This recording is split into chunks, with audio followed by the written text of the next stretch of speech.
This is a TalkStation original podcast. On this week's episode of the Paper Boys podcast, JJ and I interview Nick Stevens of HighschoolOT. He talks about the potential sanctioning of girls flag football, some of the biggest stories in prep sports this winter, and how he helped pioneer a statewide sports website. It all starts right now on the Paper Boys podcast.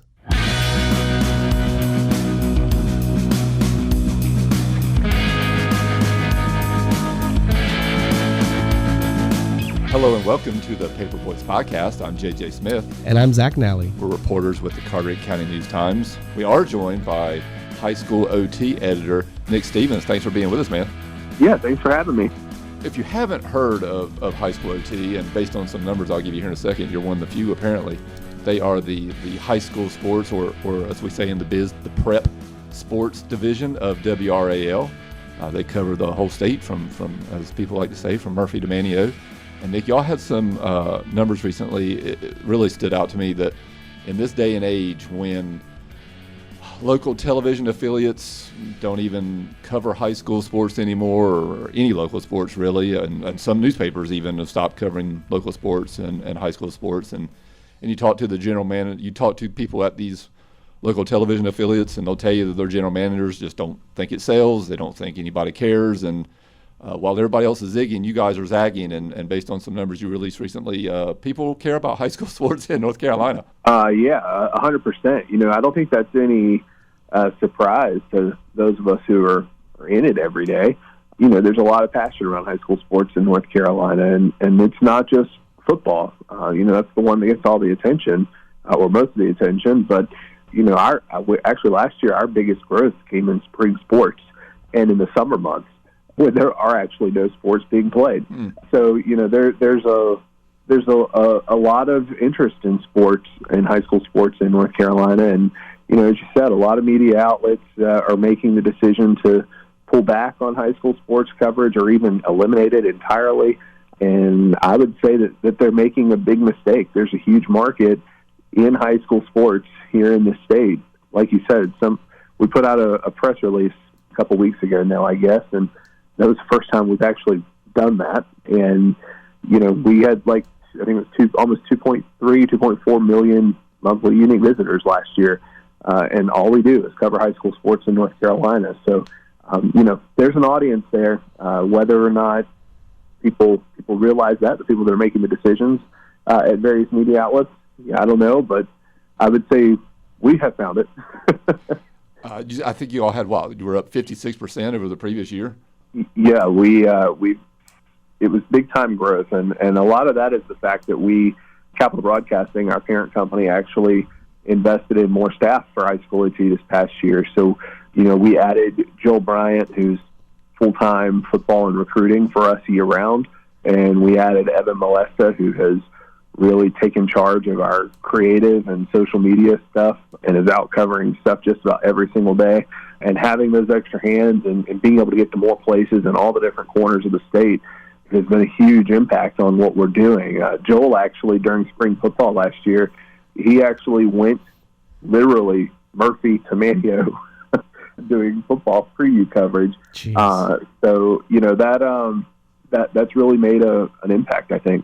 That's a fun way to see the state when you go coast to coast or end to end like that. And I know, JJ, you brought up something a second ago where you mentioned local sports, and I think that's probably the difference between covering sports for an outlet where you have a certain region or a certain area of sports versus something like HighschoolOT, which is able to take advantage of covering the entire state. You know, I think we're so used to getting news or entertainment news or whatever on a sort of a global or national scale that the ability to look at high school sports through the lens of the entire state, I think there's a huge advantage to that. Yeah, I agree with you. And several years ago, when we were thinking long-term, this is what we were anticipating, is one day this is the direction we would go with HighschoolOT, because we started seeing those local outlets around the state pull back or even eliminate coverage. And we feel like when that happens, we can help fill that void. Now, you know, we're not going to be at a small-town paper that has 2 or 3 or 4 high schools in its region. They're going to be at a lot more of those events than we are. We can't be there at every game covering the entire state, but we can help fill that void a little bit. You know, we can cover them once or twice or something big happens there, we can make sure we've got some coverage of that. And because of that, we also, like, we're not trying to compete with all of these different media outlets. Like, we don't see this as a competition thing at all, because what a local paper can do is a lot more in depth than what HighschoolOT can do. And so you'll see, like, JJ, I'm pretty sure that J Mike has reached out to you about all-state stuff in the past. Like, we try to not be a competing factor when it comes to that with other media outlets. Our post-game show in the fall for football, we bring on folks from different media outlets across the state for that. It's definitely a different approach, and y'all said we're part of WRAL here in Raleigh, and they have a 24-county viewing area, and we originally were part of that 24-county viewing area, Raleigh and Durham, Fayetteville, that area. We were like, this is an imaginary border. Why are we constraining ourselves to this? Let's do the whole state. And I think it was the right decision for us, for sure. One of the reasons you guys are doing so well is not only expanding, but the interest in North Carolina high school athletics. And I think there was a mentality there for a while, Nick, and maybe the numbers backed it up. I don't know, that it was this Chicken Little thing that high school participation, kids weren't just, the numbers were going down, and oh my God, what is high school sports going to look like? And then really that flipped in the past year. And do you think that correlates with the growth you all seen? So in 2019, we had a pretty big investment in, that's actually when we started covering the entire state. And it was August, I think, is when we actually began that expansion process. And the fall of 2019, we had insane traffic numbers. That carried over into January and February, and then the pandemic hit, and it dropped like a rock, after a few months of the pandemic, because we went, what was it, 8 or 9 months without anything being played. It took time for our audience to recover at HighschoolOT. It also took time for participation to recover in high school sports, and I think that there's definitely a correlation there. People were not used to going out to sporting events anymore after the pandemic. That wasn't happening. And it took time to get that interest level back from people in the community who might not necessarily have a kid playing or be directly involved, but are, invested in their community and want to support their high schools. So, yeah, I think that played a huge role in it. I think the pandemic was a big factor in that. But seeing the participation numbers last year increase almost across the board was very encouraging, and I suspect we're going to see something similar when the numbers come out this fall for 2023, 2024. One of the reasons we had Nick on is, and we were going to have Nick on at some point, but man, it just seems like y'all have had one of the reasons you're producing the kind of stats you mentioned earlier is you are producing some good content, and I don't know, I just feel like y'all been banging them out here recently. I felt like there was like 10 in a row that were really interested, and I was like, now's as good a time as any. And one of them is talking about increased participation in high school sports. We're going to have maybe an entirely new sport coming up, and that's girls flag football, which seems to be taking over maybe the Triangle and the Charlotte Mech area. And tell us, Nick, what that might look like in the next few years. Yeah, so Charlotte Mech started girls flag football with the Carolina Panthers 2 or 3 years ago. After that, Union County and Cabarrus County came on board. There were a few other schools in that area that weren't in those districts that were playing with those districts, like Mooresville, A.L. Brown, Charlotte Catholic. And then just this past weekend, Wake County started its first season. The Carolina Panthers were involved in that, helped them start the league, gave them $50,000 to start it. Wake County's got 24 high schools, and they got 19 of the 24 participating, plus Cardinal Gibbons. That makes 20. And there's over 500 girls participating. New Hanover County is going to add it in March. I've been told, although I don't know the details behind this, but I've been told that Guilford County is at least investigating, whether or not they're going to start a girls flag football program. I don't know the timeline on that. And there's some other districts around the state, too. And so we were there all day this past Saturday for Wake County's kickoff, and it was a really, really neat atmosphere. The girls, first of all, their athletic ability was really amazing. You get to see some of these girls that we've covered playing volleyball and basketball and soccer and all the other various sports, and here they are playing football. I was like, wow, that pass she threw was better than the quarterback on their varsity football team this past fall. But it was really neat to see. It was very competitive. The athletic ability that you saw was really something. it was a lot of fun too. Like it had this wholesome feel to it that you don't always get around everything else. Like there weren't parents yelling at the referees and all this stuff. It was just really cool to see, and it's a good product. It was entertaining, and the play got better as the day went on. So as these schools and these school districts continue to grow, I would suspect that every Wake County school will have it whenever next season is, the next school year. Every Charlotte-Mecklenburg school has it. I've been told every Union County school will have it this coming year as well. We're getting really close to the threshold of appealing to the NCHSAA for sanctioning girls flag football. Now, just because it hits that threshold doesn't mean the NCHSAA will automatically sanction it. The board has to vote on it. But we're getting close to half of the single classification, probably 4A, having enough to sanction the sport. It's going to get even easier, though, in 2 years, because when we move to the new 8 classes, that 50% of a classification drops from like 55, 60-ish to 30-ish. That threshold has already been met more than likely. We don't know for sure because we don't know who's in what class, but it does have to be maintained for 2 years, but I do think that that's coming very quickly. At HighschoolOT Heating and Cooling, we understand how your life is disrupted when the power goes out. Heat, air conditioning, refrigeration, phones, all gone. Be prepared for the next outage with a Generac home standby generator from HighschoolOT Heating and Cooling. After sensing a power outage, your Generac generator automatically restores your power, whether you're at home or away. Contact us today at carteretheatingandcooling.com to learn how you can power your life with a Generac home standby generator. Nick, you were just talking about girls flag football, and it makes me think that I think that's football's the last high school sport that doesn't have a sanctioned female equivalent to it. You know, we got girls wrestling that started this winter as a sanctioned sport. We've got girls lacrosse. We've got, every male sport has an equivalent. But then it struck me that we have girls volleyball, but we don't have boys volleyball. So maybe there's a little bit more opening there. Do you think that's something that could happen in the future? So there was an appeal to the NCHSAA at its last board meeting to not sanction, but sponsor, I guess is the right word, a boys volleyball showcase or invitational, kind of like they've done the last several years with girls wrestling, in hopes to grow that sport. And the board voted that actually, I don't remember if they voted it down or if it didn't make it out of committee, but either way, it wasn't passed. There's an uphill battle, I think, there right now. However, as I said earlier, when we get to 8 classifications, it's going to become a lot easier to sanction sports in theory. Again, the board has to vote on it. But you're going to be able to meet that threshold a lot easier because half of a classification, it could be 25, 28 schools that you need, depending on how things shake out.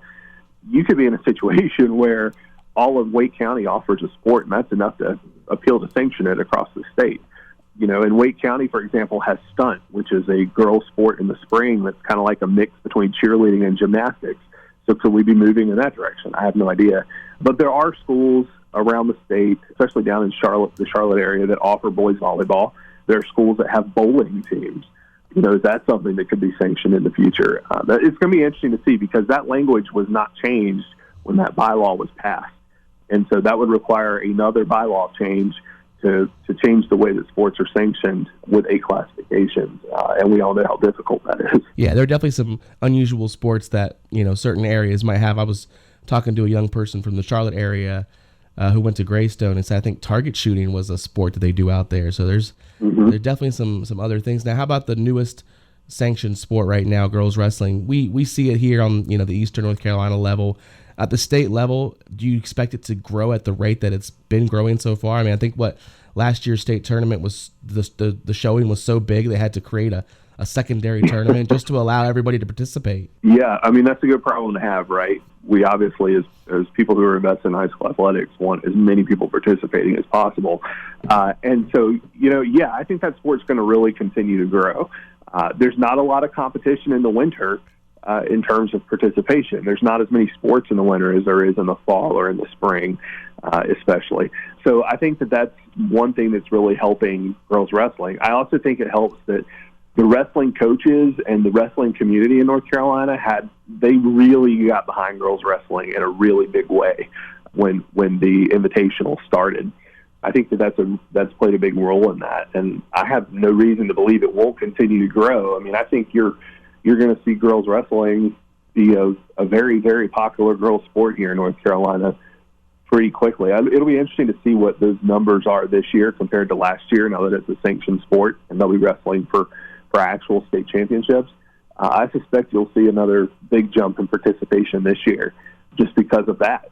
I mean, we won't know that for sure until sometime this late summer, early fall, but that's going to be an interesting piece of data to look at. We recently had on Gordy Patrick, who's the Mr. West Carteret. He was an educator in Carteret County for 41 years. 38 of those years were at West Carteret. He started the wrestling program there, and that became one of the best in the state, particularly in the eastern part of the state. And we're just talking to him about, the changes he saw over the years, and one of them was girls sport. And, back in the days, they wouldn't even let them cross half court in basketball because they didn't think they had the stamina to run up and down the court, I guess. And, they had these girls on one end of the court and these other girls on the other end of the court, and they could pass it over the half court line. And now I look over these last few years and over the past decade or so, and you've got, girls lacrosse has been added, and now it's girls wrestling, and now girls flag football. What a time for girls in America to be able to participate in athletics.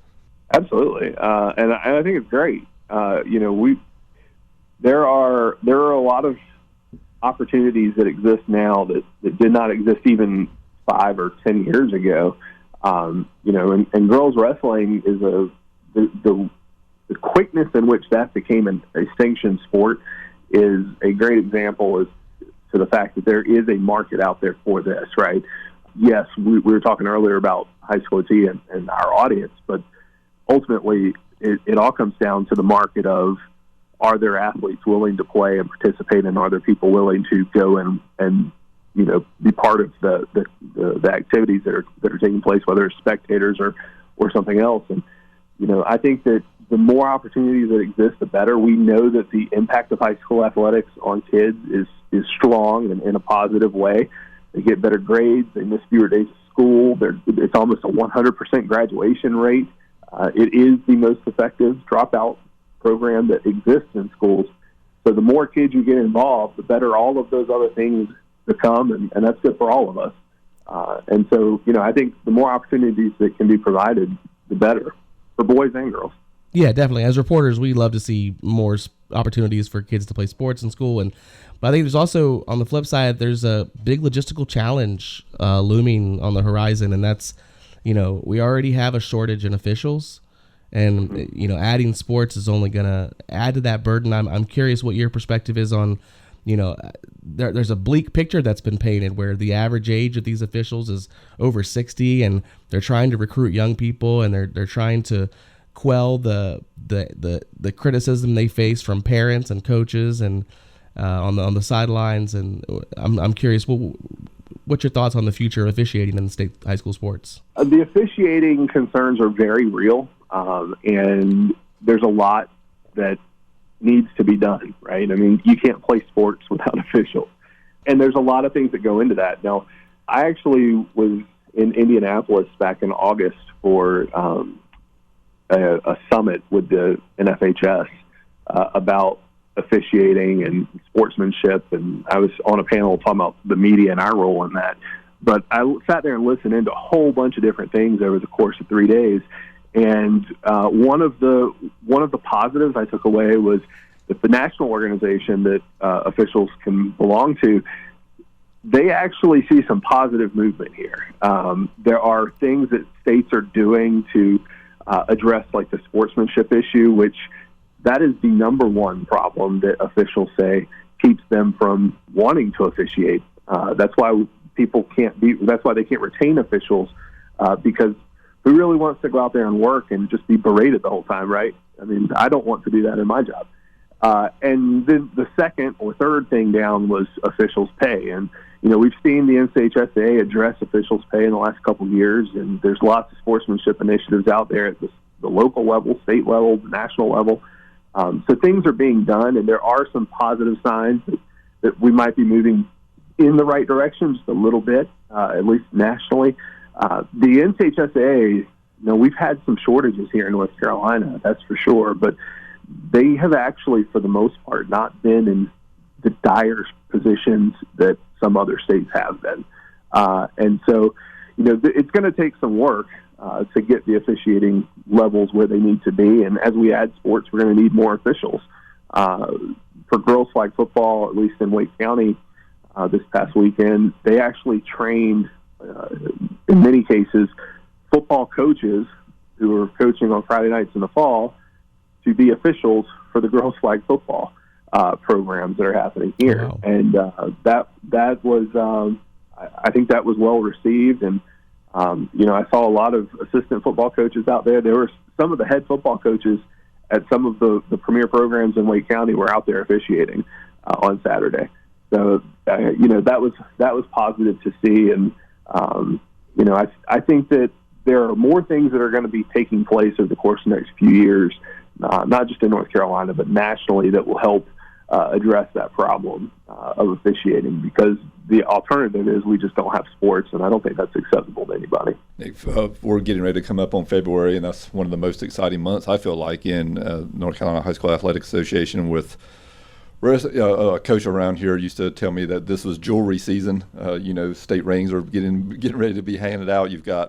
Now that we've got girls wrestling. We just had the first dual team handed out. Hope County, shout out to my buddy Graham Strother, that's his alma mater, had one in the girls dual team state championship. We've got boys, they'll have their individual tournament. They'll have boys dual team and individual. We've got indoor track and field, boys and girls. We've got swimming, boys and girls. Is February one of y'all's busiest months? February's busy. Nothing compares to like May. Sure, spring. All the sports reporters say, yeah, of course, spring. No, it's May is that's a brutal month, and that first Friday, Saturday in June is insane now. But February is fun. I think high school basketball playoffs in North Carolina is the single best event that happens. And this year we're going to see the Final Four format take place with the semifinals and the finals all at Lawrence Joel Coliseum in Winston-Salem. I think that's going to be. I know there's some concerns about the fact that it's all day long during the week and during the school day. I think it's going to be super well received by everybody once we experience it. A lot, maybe even most states do it this way, or have state championship events during the school day at some level. So it's not really unique to us. Well, I guess it is unique to us. It's not. We're not the new people doing this. This is being done everywhere. I think that's going to make the product of high school basketball, as good as it is in the state, even better. And you look at some of the talent that exists in the state, in public schools. You don't even have to think about private schools. We've got an NC State recruit, a Duke recruit, a UNC recruit, and a Wake Forest recruit, all playing NCHSA basketball in the state right now. What if all four of those players are at Lawrence Joel Coliseum in a month or so, and you can go watch all of them at once? Like, that's going to be a really cool thing to experience, I think. And I think the NCHSA and the Basketball Coaches Association really did a good job in putting this together and coming up with this concept. Hi, I'm Mike Holmes, professional contractor and TV host. I love helping people make things right in their homes, like their water. Is your water as clean as it could be? At first, I wasn't fully aware of the issues with my water until things started to fail. I had to replace my water heater after 5 years. Then I noticed other problems caused by my water. I contacted the water pros at Connecticut, and I was so impressed by the whole experience. They tested my water, then installed a Connecticut whole home water system specific to my needs. Now, my fixtures and appliances work better, will last longer, and I know I have cleaner, healthier drinking water. Don't put off improving your water. Contact your local Connecticut dealer today for the water solution that's right for you. Call Advanced Water Systems today, your local authorized Connecticut dealer. Call 223-4444. That's 223-4444 or 1-800-865-1208. Experts agree Connecticut treats water best. So yeah, Nick, you were just talking about spring, or no, JJ, you were talking about February being ring season and accolades and achievements, and we had one pop up recently, a 74-year-old boys basketball single game scoring record broken by Paul McNeil of Richmond, an NC State recruit, scored 71 points in a 118-52 win over Lee County. And when JJ sent me that article, the first thing I said was, I think a record like that probably could be broken by a number of athletes if your coach would let you do it. I think that's a huge piece of it. But how about the accomplishment itself for Mr. McNeil? I was covering a game that night, and I think the final score was the total score between the two teams was like 4 points more than he scored. Wow. And I was like, wow, why couldn't I have gone to that game?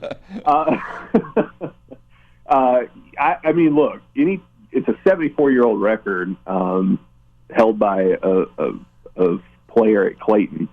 And anytime a record that is held for almost, three quarters of a century, like that is a huge accomplishment. That is not easy to do in an 8-minute quarter high school basketball game with a running clock at that point. It was really impressive. I just don't really have words for it, to be honest with you.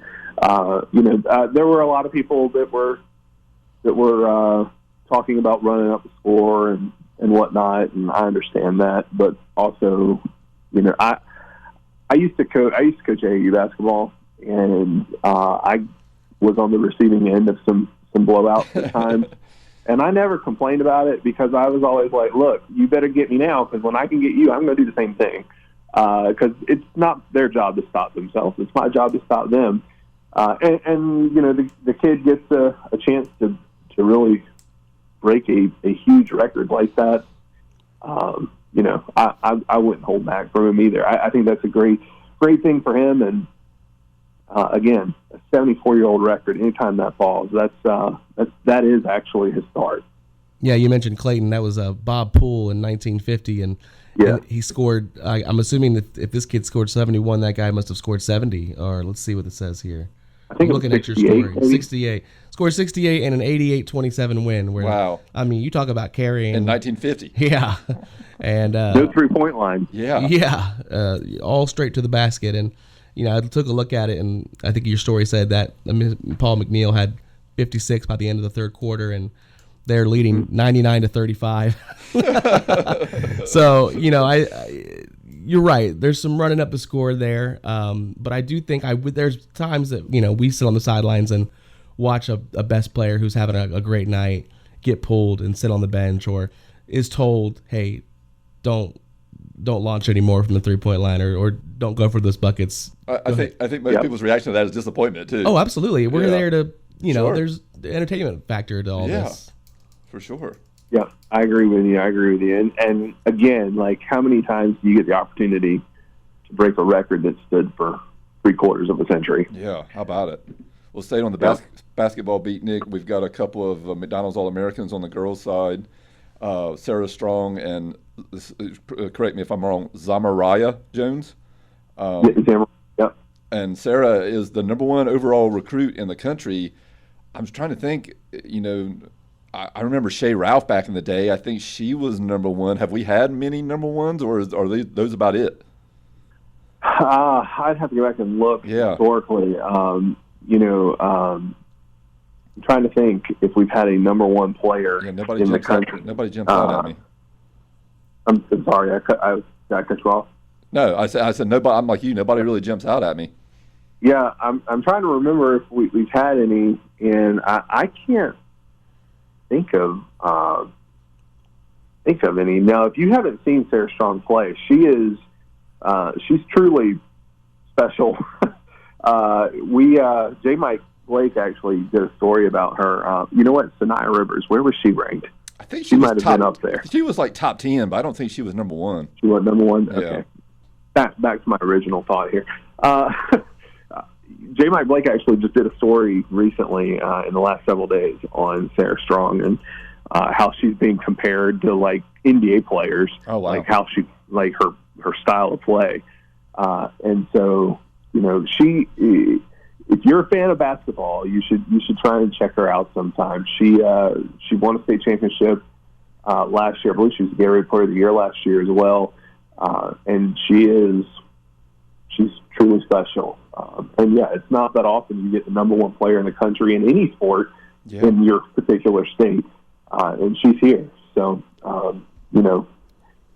it's special for sure. You brought up Sanaya Rivers earlier. I just looked her up. She was number 3 overall, so pretty close. Yeah. Yeah, that's close. That's pretty good too. Yeah, how about it? And Sarah Strong's from Grace Christian School, and I guess we shouldn't be shocked that she's the number 1 recruit in the country based on mom and dad. Is Danny Strong, the former NC State player, and her mom's a WNBA player, right? Yep. She's got good genes. Yeah. And I was not blessed with that ability in my genetics. But she has, I'm sure there's a ton of hard work that's gone into that. And she is a truly special player. You watch, I know you guys have seen enough high school sports to know, like you watch somebody and you can just tell, like they just have this different level that everybody else doesn't have. And she's got that. And it's something to see.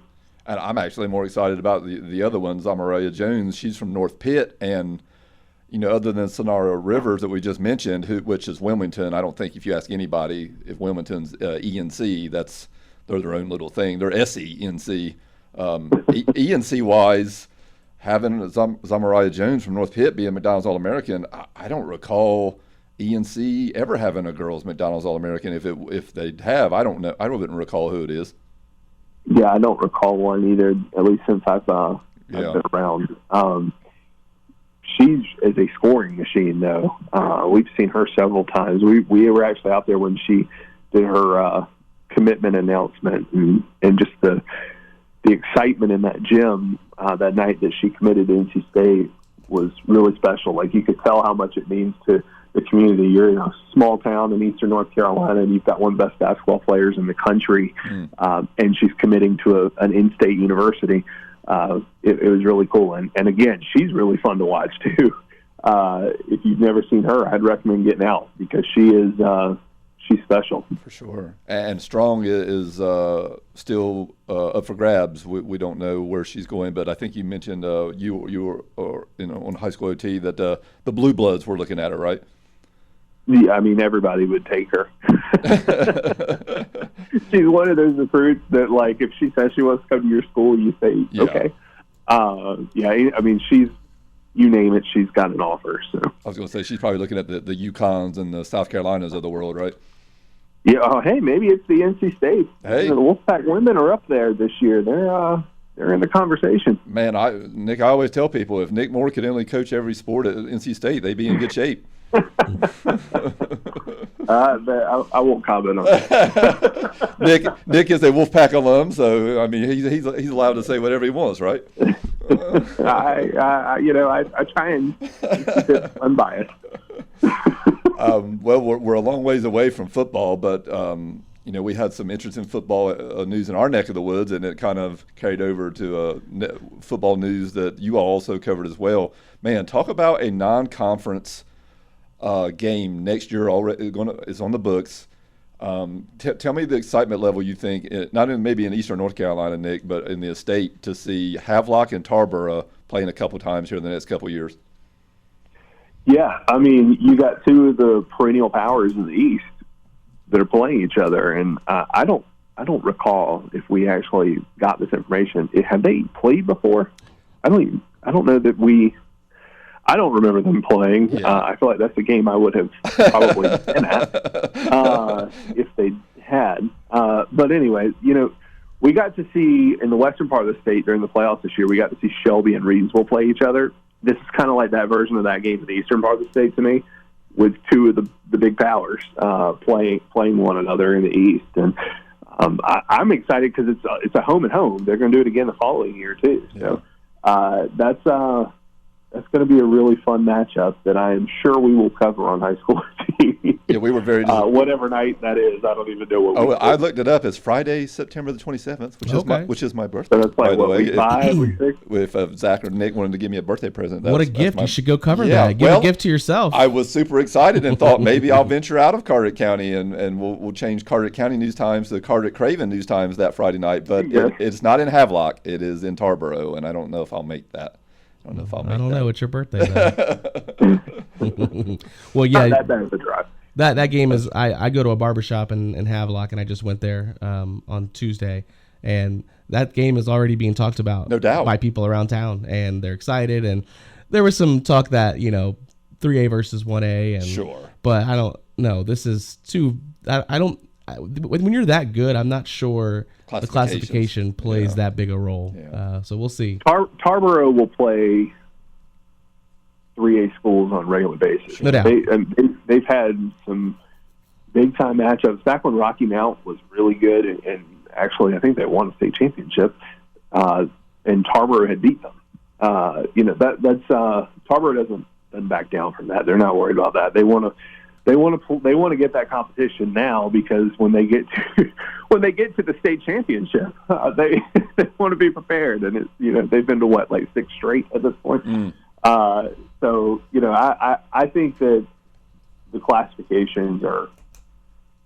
I know people talk about them a lot, but I don't think they really mean as much as maybe they did at one point in time. Well, it's not often that Carteret County makes the state news, but I feel like we did there last week when we had a transfer, Jalen Hewitt, quarterback from West Carteret, going over to Havelock, and I think people think that might be one of the things, and they were strictly almost a running team. Does that put them over the top next year and get into a state championship? It's not going to hurt.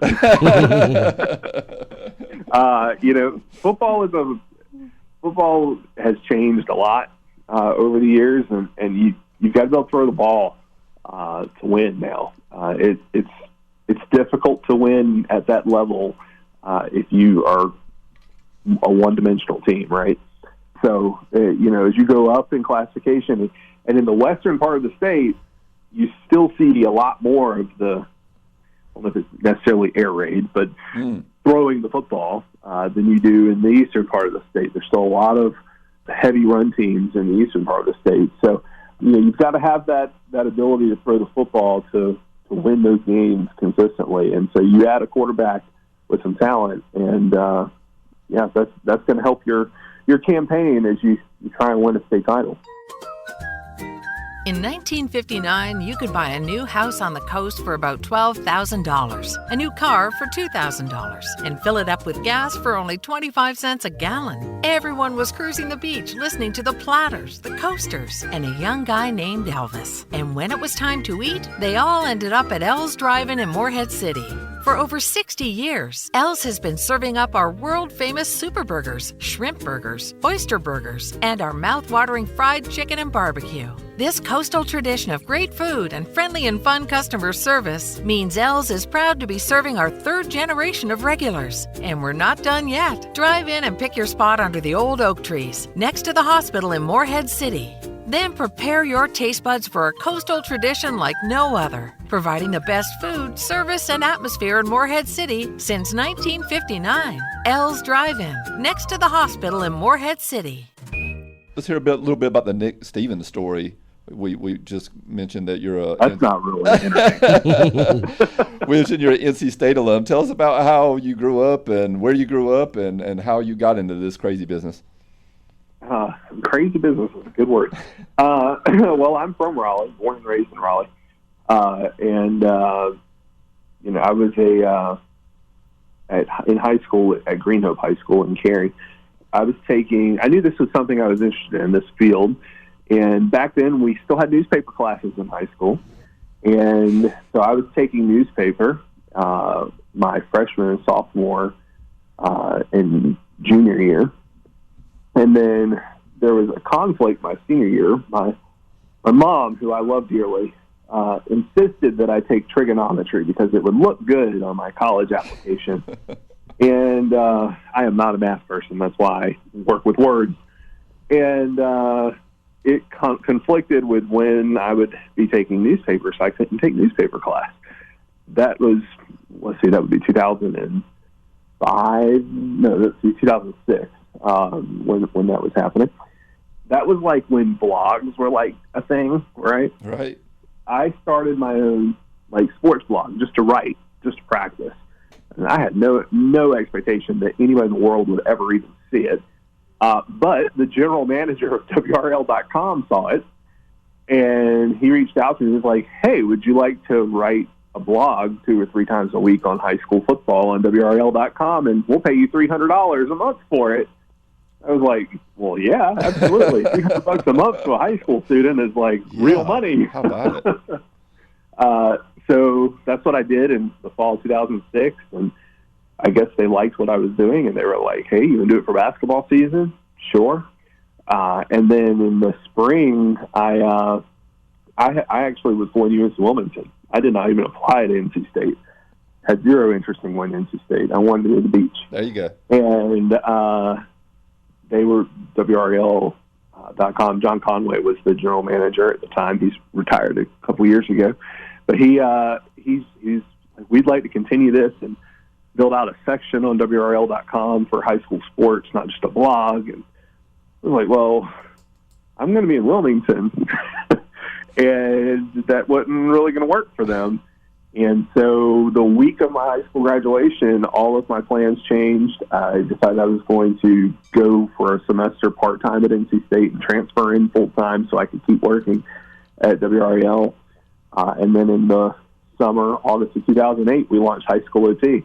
Oh, wow. And we went from covering weights in Durham and Orange and Johnston County to covering all 100 counties now. And we've been to almost all 100 counties this year on HighschoolOT. So it's been a ride. It's not one that I guess I would have imagined back in 2006 when this all started. But, yeah, it's been a lot of fun. And back then I thought, this is just temporary. Like, I want to go cover ACC basketball and the Carolina Panthers or something. And people ask me all the time now, don't you want to do that? Like, you love the NFL. Wouldn't you want to go cover the Panthers? And no.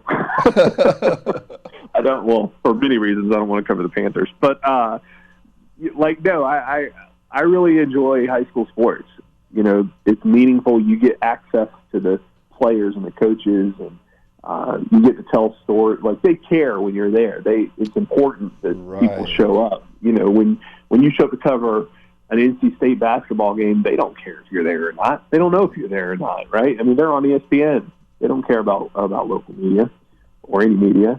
So, it's just, I think high school sports are just really special. They have an impact on kids and communities, and I have really, really enjoyed it the last 17, 18 years. And hopefully we'll get to do it for many, many more. Well, it's funny you mentioned that, Nick. I don't know how many times on Twitter I've seen a NFL beat reporter or NBA or MLB talk about some of the best times of their life was when they were covering prep sports, and how there's even to the point where they've gotten in their careers that there nothing matches that, and nothing like, especially like Friday Night Lights. Well, and the thing is, I tell one of my good friends works in the NFL, and we talk about this all the time, and I tell him, I'm like, look, the first story I ever produced for television was a story on Todd Gurley. Yeah. Like we get to know these kids when they're kids before Todd Gurley was Todd Gurley, right? Naheem Hines, he was in our office. This was 2019, I guess. He was in my office, sitting at my desk on my computer, watching his high school highlights of himself at Garner High School after he had just finished his rookie season with the Colts. Like, that, like, you get to know these people, and that's really cool. I've known Naheem Hines since he was a freshman in high school. And when you get to watch what they do in college and at the professional level if they get there, or even the Olympic level in some cases, it's just really special. And you don't get to do that necessarily when you're part of ESPN or some big national media company or covering collegiate or professional level. So that's one of the coolest parts, I think, about covering high school sports. Well, Nick, you mentioned you've been doing this about 7. You started by 08? 2006. Fall 2006. Wow. I started January of 07, so we've been doing this about the same amount of time. I feel like Nick's career is going better than mine, though. I don't know about that. Probably because he's smart. Probably because he's smart and talented, and I don't possess those two things. What's the biggest changes you think? I take it. What's the biggest changes you think you've seen in those 18 years, and just being a high school sports reporter? That's a tough question. I mean, we've seen a lot of changes, right? Back when I started, like, we were really we struggled to keep up with everything that was going on. Like, it was really just me for the most part. And, we were going up against the News and Observer here. Sure. And Tim Stevens was still there. No relation, by the way. Everybody, no relation. He did a great job, though. So, right. I mean, the GOAT. Right, exactly. But it was Tim Stevens, and J. Mike Blake was over there. Yeah. And, I mean, they had a huge staff, and it's me. I'm like, how am I supposed to compete with this? And now the News and Observer, I mean, they don't have in-house high school sports editor in Raleigh anymore. And so I think just from a media perspective, the declining amount of coverage that you see at the local level has been one of the biggest changes. Yeah. Now, in terms of sports itself, there's been a lot of good and some bad, right? I mean, we've seen the way that high school sports are going to operate is going to change. We've seen the legislature get involved. Absolutely. People have different opinions about whether or not that's a good or a bad thing, but it's going to be a change going forward. The pandemic was a huge one. We've seen some sports like football and girls basketball that have had pretty major declines in participation over the years. But then we've seen other sports that have grown and new sports added. So there's been a lot of change, and I think that there's going to be a lot more. NIL is coming, like it or not, in high school sports. And again, there's going to be people who think that's a good thing and people who think that's a bad thing. But one thing is for sure, it is always changing. Absolutely. And I'm sure you're like us. I remember back in the day, we used to get the tennis results via fax. Gosh. Fun story. I have never used a fax machine in my life. I have no idea how. and Saturday mornings we're on the phone. Yeah. Coaches calling in with stats. Football stats. Yeah. Well, I remember when I first started working in the TV station, and Tom Suter, who is a legend here in this market, hosting Football Friday on WREL for 35 years, he'd be like, call the Domino's down the street from whatever school and see if they know the score from the football game. And now it's like, well, we've got Twitter and we've got Max Preps, and like we don't need to do that, right? So finding information can sometimes be easier, which is a good thing. But yeah, I've never used a fax machine to get results. I can honestly say that. And then you guys do. If you put a fax machine in front of me, I actually wouldn't have the first idea of how to use it. You'd be like the Gen Z kids try looking at a regular rotary telephone these days, right? I can figure out the rotary telephone, I think, but you put a fax machine, I'd be like, ooh, I wouldn't have a clue. I'd be lost. Nick, you guys do such a great job at High School OT, and we're thankful you were able to join us today, and we'll have you back real soon. I appreciate it. Thank you guys for having me.